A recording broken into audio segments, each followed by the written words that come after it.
Hello दोस्तों। तो स्वागत है आपका फिर से एक बार पीसी स्टडी में।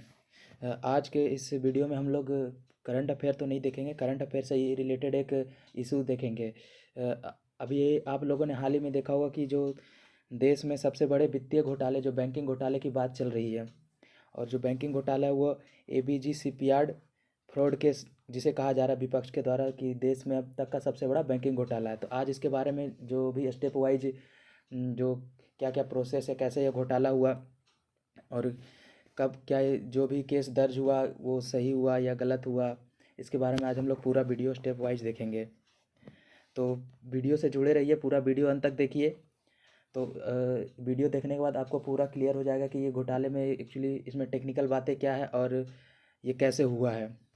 तो देखिए, आज हम लोग शुरू करेंगे यहाँ से। सर चलते हैं पहले स्लाइड की ओर अपने। देखिए न्यूज़ क्या है कि फरवरी की शुरुआत में केंद्रीय जांच ब्यूरो जिसे सीबीआई ने देश में बैंक धोखाधड़ी के सबसे बड़े ज्ञात मामले में एबीजी शिपयार्ड के पूर्व शीर्ष अधिकारियों के खिलाफ पहली सूचना रिपोर्ट एफआईआर दर्ज की है, फर्स्ट इन्फॉर्मेशन रिपोर्ट दर्ज की है। और किसके खिलाफ रिपोर्ट दर्ज की है फर्स्ट इन्फॉर्मेशन रिपोर्ट? एफआईआर पूर्व अधिकारियों पर। और ये किसके, जो ये एफआईआर दर्ज करवाया गया सीबीआई के पास, किसके द्वारा दर्ज करवाया गया? एक आईसीआईसीआई बैंक लेड एक कंसोर्टियम के द्वारा। और उस कंसोर्टियम में टोटल 22,842 करोड़ के घोटाले का आरोप लगाया गया कंसोर्टियम के द्वारा एबीजी शिपयार्ड पर। तो देखते हैं इसमें, देखिए इसमें स्टेट बैंक ऑफ इंडिया भी शामिल है। तो देखिए इसके आगे क्या, देखिए शुरुआत कैसे हुआ था ये। देखिए एबीजी शिपयार्ड जो लगभग एक दशक पहले अभी खुद खुद को निजी क्षेत्र में भारत की सबसे बड़ी जहाज निर्माण कंपनी और जहाज मरम्मत कंपनी कहती थी। ये एक शिप बिल्डिंग कंपनी है, ठीक है। और जब 2011-12 के बाद अपनी वित्तीय स्थिति में तेजी से गिरावट देखी। देखिए 2011-12 का जो समय था, वो उस समय जो एबीजी शिपयार्ड का जो प्रॉफिट था वो मैक्सिमम था, अपना पीक पे था। उनका जो रेवेन्यू जनरेट हो रहा था वो पीक पे था। लेकिन 2 साल के भीतर 2014-15 तक इन इनके इनका राजस्व जो है अपने चरम सीमा से सिर्फ एक छठा, 2011 में जितना था उसका एक छठा हो गया 2014-15 में। तो क्यों हो गया छठा? तो देखिए ये कारण क्यों हो गया। देखिए 2011-12 में आए वैश्विक संकट के कारण। देखिए 2011-12 में एक वैश्विक संकट आया जिसमें कमोडिटी की मांग, जैसे आपका जितना भी कमोडिटी है, जैसे वायर हो गया वगैरह, ये सब कमोडिटी है, तो उसकी मांग में कमी के कारण। तो अब जाहिर सी बात है कमोडिटी की मांग कम होगी तो एक्सपोर्ट इंपोर्ट भी कम होगा। एक्सपोर्ट इंपोर्ट कम होगा तो जाहिर सी बात है एक्सपोर्ट इंपोर्ट भी शिप के द्वारा ही होता है। तो शिप का जो इस्तेमाल भी कम होगा तो शिप का ऑर्डर भी कम होगा। तो जिससे इसका मुनाफा में भी कमी आने लगा, कमोडिटी मांग में कमी के कारण एबीजी शिपयार्ड कंपनी के मुनाफे में कमी आने लगा। तो मुनाफे में कमी आने के कारण जो पहले से जो ऑर्डर दिया हुआ था वो धीरे धीरे एक एक करके कैंसिल होना शुरू हो गया, ठीक है। तो जो इन्वेंट्री जो रहता है किसी भी कंपनी का, जो इन्वेंट्री रहता है उसमें जो जो कैपिटल जो वस्तुएं रहती है, जो पूंजीगत वस्तु, उनका स्टॉक को उन्हें इन्वेंट्री कहते हैं। तो उन उस इन्वेंट्री में जो है उस शिप की अधिकता हो गई।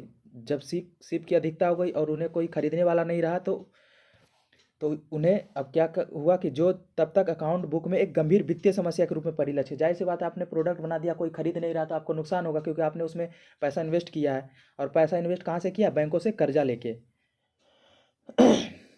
तो देखिए फिर आगे क्या हुआ। देखिए फिर 2014 तक स्थिति बिगड़ने लगी। एबीजी शिपयार्ड ने ऋण पुनर्गठन की मांग की, ठीक है।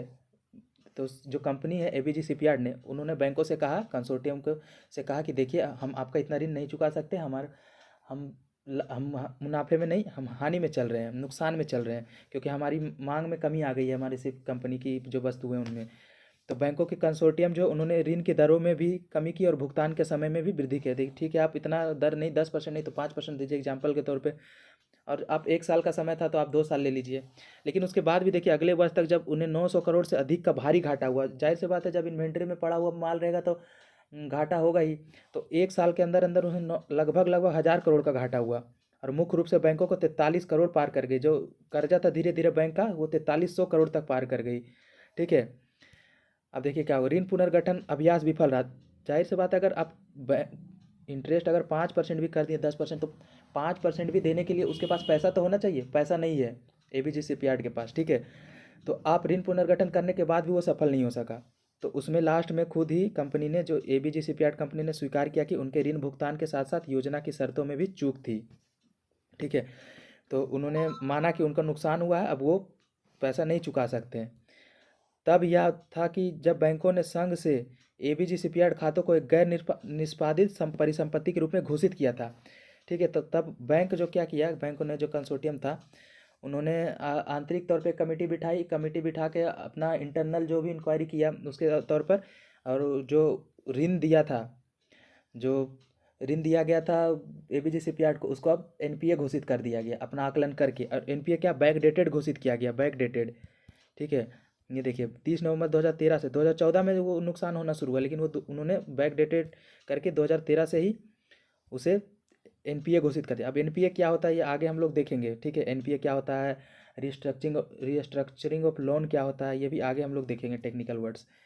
फिर देखिए आगे क्या हुआ। इस तरह की घोषणा के बाद 2017 में जब आईसीआईसीआई ने एनसीएलटी का होता है वो भी आगे देखेंगे मैं, एनसीएलटी में नेशनल कंपनी लॉ ट्रिब्यूनल में एबीसी शिपयार्ड के खिलाफ दिवाला कार्रवाई सफलतापूर्वक शुरू की। ठीक है, 2017 में जो दिवाला की कार्रवाई शुरू की, दिवाला की कार्रवाई तब होता है जब किसी भी कंपनी को अगर इंसॉल्वेंट घोषित कर दिया जाता है, मतलब अगर वो 90 दिनों तक अपना कर्जा नहीं चुका पाती है तो वो इंसॉल्वेंट उसे घोषित कर दिया जाता है। ठीक है, उसके बाद जब इंसॉल्वेंट घोषित कर दिया जाता है तो उसका जो है बैंकरप्सी का प्रोसेस शुरू होता है। बैंकरप्सी का मतलब होता है कि उसका जो कंपनी का जो भी संपत्ति है उसका नीलाम किया जाएगा बाजार में।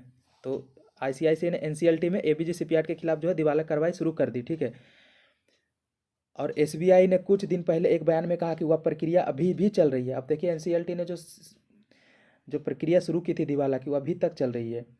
एबीजी शिपयार्ड ने आईसीआईसीआई बैंक के लिए दावा राशि 7,089 करोड़ थे, तो जो 23,000 करोड़ का लगभग घोटाला तो उसमें आईसीआईसीआई बैंक का लगभग अकेला 7,000 करोड़ था। उसके बाद आईडीबीआई का लगभग 3,600 करोड़ था, एसबीआई का 2,900 करोड़ था, और उसमें और भी छोटे छोटे बैंक थे जिसमें एक्जिम बैंक भी है, उनका भी पैसा था।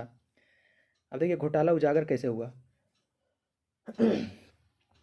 देखिए धोखाधड़ी तब सामने आई जब अर्न्स्ट एंड यंग एक E&Y कंपनी है जो जो फॉरेंसिक ऑडिटर करती है। जैसे कोई भी कंपनी होती है उसमें ऑडिट का काम होता है। एक नॉर्मल ऑडिट होता है कि इतना प्रॉफिट हुआ, इतना नुकसान हुआ, इतना का कमोडिटी बिका। ठीक है, वो बुक प्रॉफिट में प्लस और माइनस दिखाती है।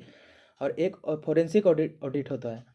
जैसे आप कोई भी फॉरेंसिक लेबोरेटरी देखते हैं वहाँ पे किसी भी चीज़ का जांच किया जाता है, जैसे कोई क्राइम से रिलेटेड जांच किया जाता है तो वो फॉरेंसिक होता है। तो इसी तरह ऑडिटिंग में भी एक फॉरेंसिक ऑडिटिंग होता है जो स्पेशल कंपनी द्वारा किया जाता है, जिसमें इस मामले में किस कंपनी के द्वारा किया गया, E&Y, Ernst and young company के द्वारा। तो इन्होंने क्या किया कि 2019 में अपनी रिपोर्ट प्रस्तुत की, और कहाँ से कहाँ तक का जो अकाउंट देखा वो कंपनी का 2012 से लेकर 2017 तक का अकाउंट देखा ये E&Y कंपनी ने। उसके बाद एसबीआई के पत्र में कहा गया, एसबीआई ने कहा गया कि रिपोर्ट से पता चलता है कि आरोपी ऋषि कमलेश अग्रवाल, जो भी ये नाम है, ये कुछ बैंक नहीं, कुछ कंपनी जो एबीजी शिपयार्ड कंपनी के जो उच्च पदाधिकारी है उनके ये नाम है, जो जिन्होंने आरोप लगाया है कि ये जो कुछ नाम है ये इन्होंने बैंक के साथ घोटाला किया है, एक मिली भगत की और अवैध गतिविधियों को अंजाम दिया है, जिसमें फंड का डाइवर्जन किया गया, हेरा फेरी किया। जिस काम के लिए फंड की लिया गया था बैंक से वो काम नहीं हुआ है, इन्होंने फंड को कहीं और ट्रांसफ़र कर दिया, हेरा फेरी की, आपराधिक और विश्वासघात, और उस उद्देश्य के अलावा अन्य उद्देश्य भी शामिल थे। ठीक है, जांच के दौरान अज्ञात व्यक्ति और लोक सेवकों की संलिप्तता की भी जांच की जा सकती है। जैसे अगर इसमें कोई भी लोक सेवक शामिल है तो उसका भी जांच किया जाएगा, ऐसा इस घोटाले में उजागर किया गया है। ठीक है, और ये जो सारा रिपोर्ट है ये न्यूज़ के हिसाब से मैं बता रहा हूँ आपको, जो भी कहीं भी न्यूज़ आया है उस हिसाब से, इसमें मेरा अपना खुद का कुछ नहीं है। फिर आगे देखिए क्या है, कंसोर्टियम के लगभग सभी बैंकों ने E&Y फॉरेंसिक ऑडिट रिपोर्ट के लगभग 1 साल के भीतर खाते की धोखाधड़ी के रूप में रिपोर्ट किया। जब E&Y कंपनी ने ऑडिट करके बता दिया कि यहाँ पे घोटाला हुआ है, फंड का डाइवर्जन हुआ है कंपनी के द्वारा, तो सभी बैंक जो कंसोर्टियम में जितने भी बैंक थे उन्होंने क्या किया, अपने बुक प्रॉफिट में दिखा दिया कि इतना रुपये का घोटाला किया गया, धोखाधड़ी किया गया है। ऐसा करने वाला पहला बैंक एक्जिम बैंक था। सबसे पहले घोटाले का जो धोखाधड़ी का मामला किसने दर्ज किया अपने आंतरिक स्तर पे, उन्होंने एक्जिम बैंक ने।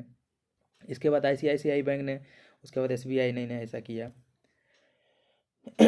अब देखिए इसके बाद क्या हुआ, इस पर सीबीआई ने एसबीआई से जवाब मांगा कि आपने क्या कोई कदम उठाया और इतनी देर क्यों। तो फिर देखिए जाहिर सी बात है, अगर 2019 में आपने धोखाधड़ी का मामला दर्ज किया है, आपने पहचाना कि धोखाधड़ी हुई है, तो 2017 से लेकर 2019 तक 2 साल क्यों लग गया आपको, 2017 तक का रिपोर्ट आया था। तो इस पर एसबीआई ने जवाब दिया कि उसने आंतरिक जांच के आधार पर इसे फ्रॉड घोषित किया। तो एसबीआई ने बोला कि हमने ऐसा नहीं है कि हमने कुछ देर किया और हमने कुछ नहीं किया, हमने जांच किया है, हमने इंटरनल इंक्वायरी बिठाई है, जिसके आधार पे ही हम इसे फ्रॉड घोषित हमने किया है। उसके बाद फॉरेंसिक ऑडिटर की जांच कराने के कारण, जैसे अब 17 तक तो जांच, 19 में तो जांच ही किया फॉरेंसिक ऑडिटर ने, तब 19 में जांच किया, उसके बाद ही एफआईआर दर्ज कराई गई, तो बैंक ने ये दलील दी। साथ ही कंसोर्टियम के सभी बैंकों ने सहमति में देरी के कारण कंप्लेंट दर्ज कराने में भी देरी हुई। देखिए, कंसोर्टियम के सभी बैंक में सहमति जो थी, थोड़ा सहमति, जैसे 10-12 बैंक है तो उसमें सहमति का तुरंत सहमति नहीं हो सकता है ना, तो सहमति में भी समय लग गया, तो जिसके कारण भी कंप्लेंट दर्ज कराने में दे। देखिए, अगर आप किसी के कंपनी के खिलाफ अगर कंप्लेंट दर्ज कराएंगे, तो आपने कंसोर्टियम के रूप में दिया है पूरा लोन, तो आपको एक इकट्ठा जाना होगा, सारा बैंक अलग अलग नहीं जा सकता, तो इकट्ठा जाने के लिए आपस में सहमति होना चाहिए, तो सहमति में भी देरी होने के कारण एफआईआर दर्ज करने में देरी हो गई। ठीक है। अब देखिए, इसमें विपक्ष जो कांग्रेस का जो विपक्ष है, जो अभी आरोप क्या लगा रहा है, कांग्रेस के महासचिव ने कहा कि पूछा कि 5 साल पहले परिसमापन प्रक्रिया शुरू हुई, मतलब 2017 में आपने पकड़ लिया कि ये बैंक घोटाला है, तो फिर भी आपने धोखाधड़ी घोषित किए जाने के बावजूद 2019 में धोखाधड़ी आपने घोषित कर दिया, उसके बावजूद भी आपने प्राथमिक दर्ज क्यों नहीं की, मतलब आपने एफआईआर क्यों नहीं दर्ज कराई। जो विपक्ष ने आरोप लगाया बैंकों पे या कह लीजिए सरकार पे। ठीक है। तो इसके जवाब में वित्त मंत्री जो है निर्मला सीतारमण जी ने कहा कि वास्तव में नवंबर 2013 से जब इसे एनपीए घोषित किया गया, एनपीए घोषित 2014 में किया गया, लेकिन बैकडेटेड 2013 से किया गया। उसके बाद क्योंकि बैंकों ने एक संघ के साथ उनके व्यापार किया, संघ के रूप में बैंकों ने उनके साथ व्यापार किया। ठीक है। तो वे सभी एक साथ बैठकर यह देखने के लिए बैठे हैं कि कोई भी पुनर्गठन कैसे किया जा सकता है। देखिए, जब 2014 में उजागर हुआ कि 2013 में जब पता चलने लगा कि बैंक घोटाला हो रहा है, तो बैंक ने भी सोचा कि हम डायरेक्ट इसे एनपीए घोषित करके इसके खिलाफ दिवाला प्रक्रिया क्यों शुरू करें, हम इसको कंपनी को एक मौका देते हैं ताकि हमारा लोन भी कम से कम प्रिंसिपल अमाउंट तो वापस आ जाए। तो बैंक ने पहले देखिए, अगर आप एफआईआर दर्ज करा देंगे तो फिर वो लीगल मैटर हो जाएगा, फिर आपका जो प्रॉपर्टी है वो भी फंस जाएगा, आपने जो बैंक ने जो लोन दिया वो भी फंस जाएगा। तो बैंक ने सोचा कि हम पहले रीस्ट्रक्चरिंग करते हैं लोन का, हो सकता है वापस आ जाए मेरा, तो इस कारण भी उन्होंने एफआईआर दर्ज शुरू में नहीं कराया, ऐसा सरकार का कहना है। तो समान तौर पर किसी भी खाते की छानबीन करने में उसे 52 से 54 महीने तक का समय लगता है, ऐसा सरकार का कहना है कि सामान्यतः किसी खाते को हम तुरंत एफआईआर दर्ज नहीं करा सकते। अगर एनपीए हो गया तो उसको हम एक मौका देंगे, मौका देने के बाद भी उस पर छानबीन करते हैं, तब जाके हम एफआईआर दर्ज करा सकते हैं। इस कुछ हद तक ये जो दलील ये ठीक भी है, क्योंकि बैंक भी चाहेगी कि अपना पैसा वापस किसी तरह हो जाए, डायरेक्ट वो एफआईआर दर्ज क्यों कराएगी। आपने अगर किसी को लोन दिया होगा, अगर वो लोन नहीं देगा तो आप डायरेक्ट थोड़ी केस करेंगे, आप उसको मौका देंगे कि आप ठीक है, तुम 5% की जगह 2% इंटरेस्ट पे दे दो, प्रिंसिपल ही दे दो, 1 साल और समय ले लो, फिर लास्ट में नहीं होगा तब जाके आप एफआईआर दर्ज कराएंगे। ठीक वही काम बैंक ने भी किया, ऐसा सरकार का कहना है। ठीक है। तो ये रहा पूरा मामला कि बैंक ने एफआईआर, अब जाके सीबीआई ने इस पर केस दर्ज किया है, अब इन्होंने दर्ज कराया है केस, तो अब सीबीआई ने केस दर्ज किया है, अब इसकी छानबीन होगी। अब जो भी आरोपी हैं, जो एक्यूज्ड है, कार्रवाई उस पर इन्वेस्टिगेशन होगा, अब आगे का प्रोसेस आगे अब देखेंगे। अब देखिए, इसमें जितने भी टेक्निकल टर्म्स थे इस वीडियो में, उसको हम लोग देखेंगे होता क्या, जैसे एनपीए क्या है, आज हम लोग देखेंगे एनपीए क्या है इसमें। तो एनपीए का देखिए 3 क्राइटेरिया है। एक तो अगर आप किसी को ऋण दिए हैं डायरेक्ट, कोई मतलब बैंक अगर किसी को ऋण दिया है। दूसरा, अगर आप एग्रीकल्चर के लिए ऋण लिए हैं, खेती के लिए अगर फार्मर ऋण लेता है तो उसमें एनपीए कब होता है। तीसरा, अगर ओवरड्राफ्ट अकाउंट होता है। तो देखिए, पहला, आप अगर ऋण पर यदि ब्याज या मूलधन का भुगतान, अगर आप बैंक ने ऋण दिया, उसका ब्याज या मूलधन कितने दिनों से नहीं आ रहा, 90 या उससे अधिक दिन से नहीं, 90 या उससे, अगर आप बैंक ने ऋण दिया और 90 दिन तक ना कोई ब्याज आया ना कोई मूलधन आया, तो बैंक उसे एनपीए घोषित कर सकती है। ठीक है। अब देखिए, कृषि के लिए, अगर कृषि के क्षेत्र में अल्पकालिक फसल के लिए, जैसे कोई भी फसल 6 महीने में कट जाती है, तो उस फसल के लिए अगर ऋण लिया गया हो, अल्पकालिक फसल बोने के लिए अगर ऋण लिया गया हो, तो उसे 2 फसली मौसम, तो जैसे 6 महीना फिर 6 महीना, अगर 12 महीना हो गया, 2 फसली मौसम हो गया। तो 2 फसली मौसम तक अगर उसका इंटरेस्ट या फिर प्रिंसिपल जो पूरा नहीं चुका है, तो फिर उसे एनपीए घोषित किया जा सकता है। और दीर्घकालिक फसल, जैसे गन्ना की खेती 2 साल तक चलती है, 2 साल की चलती है, अगर गन्ना की खेती के लिए ऋण लिया हो किसान ने, और वो 1 फसली मौसम, तो पूरे 1 फसली मौसम जो 2 साल तक अगर ऋण नहीं दिया है, तो उसे एनपीए घोषित किया जा सकता है। ओवरड्राफ्ट खाते के संबंध में, ओवरड्राफ्ट खाता क्या होता है कि पहले आप पैसा यूज कर लीजिए, उसके बाद बैंक उसे आपसे बाद में पैसा वसूलेगी। तो ओवरड्राफ्ट खाते में आपने पैसा वसूल कर लिया, लेकिन बैंक को पैसा लौटा नहीं रहे, तो कितने दिनों से, अगर 90 दिन से अधिक से नहीं लौटा रहे हैं तो ये NPA हो जाएगा, आपका खाता 90 दिन से सक्रिय ना हो तो।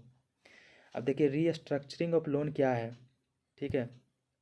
देखिए जब कभी भी कंपनी ऋण चुकाने में समर्थ नहीं होती है तो बैंकों के द्वारा ऋण की शर्तों में इस प्रकार परिवर्तन किया जाए कि कंपनी ऋण को आसानी से चुका सके। वही बात है कि यार अगर आप ऋण नहीं दे पा रहे तो हम चाहेंगे कि आपको आपकी जो ऋण की शर्तें आसान कर दें, इंटरेस्ट कम दे, या फिर ऋण का जो लोन देने का जो चुकाने का समय है वो बढ़ा दें। तो वही होता है कि ऋण पर ब्याज की दर कमी कर देता है बैंक, और बैंक क्या करता है, भुगतान की अवधि में विस्तार कर दे, या जो ऋण है उसको इक्विटी में परिवर्तन कर दे।